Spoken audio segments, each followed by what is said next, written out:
वैसे तो छठ पूजा की शुरुआत कार्तिक शुक्ल पक्ष की चतुर्थी तिथि से हो जाती है, लेकिन षष्ठी और सप्तमी तिथि पर छठी मैया और सूर्य देव की विशेष उपासना की जाती है।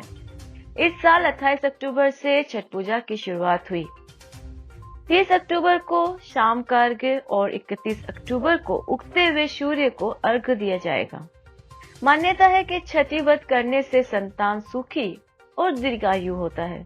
इसके अलावा मान्यता ये भी है कि छठी मैया निसंतानों की झोली भी भरती है।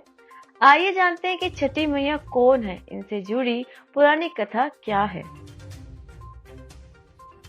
धार्मिक ग्रंथों और पौराणिक कथाओं के मुताबिक छठी मैया ब्रह्मा जी की मानस पुत्री है। ये सूर्य देव की बहन भी मानी जाती है। छठ व्रत में षष्ठी मैया की पूजा की जाती है, इसलिए इस व्रत का नाम छठ पड़ा। पौराणिक कथा के अनुसार ब्रह्मा जी ने सृष्टि की रचना करने के लिए खुद को 2 भागों में बांटा, जिसमें दाएं भाग में पुरुष और बाएं भाग में प्रकृति का रूप सामने आया। माना जाता है कि सृष्टि की अधिष्ठात्री प्रकृति देवी के एक अंश को देवसेना कहा जाता है, जो कि प्रकृति का छठ अंश होने की वजह से देवी का एक नाम षष्ठी भी है, जिन्हें छठी मैया के नाम से जानते हैं।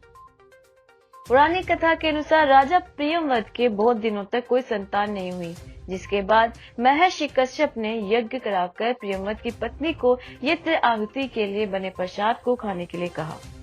जिसके बाद प्रियव्रत की पत्नी मालिनी को पुत्र की प्राप्ति तो हुई, लेकिन वह मृत था। प्रियव्रत अपने मृत पुत्र को लेकर शमशान गए और वहां पुत्र वियोग से प्राण की आहुति देने लगे। कहते हैं कि उसी वक्त ब्रह्मा जी की मानस पुत्री देवसेना प्रकट हुई और कहा कि वे षष्ठी माता है और उनकी पूजा करने से पुत्र की प्राप्ति होगी।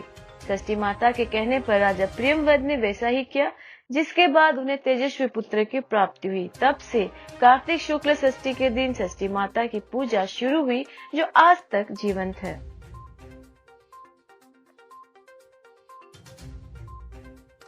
पौराणिक मान्यताओं के अनुसार भगवान श्री राम और माता सीता ने भी छठ का व्रत रखा था। कहा जाता है कि लंका पर विजय प्राप्त करने के बाद कार्तिक शुक्ल षष्ठी तिथि को माता सीता और भगवान श्री राम ने छठ का व्रत रखा था और सूर्य देव की पूजा की थी।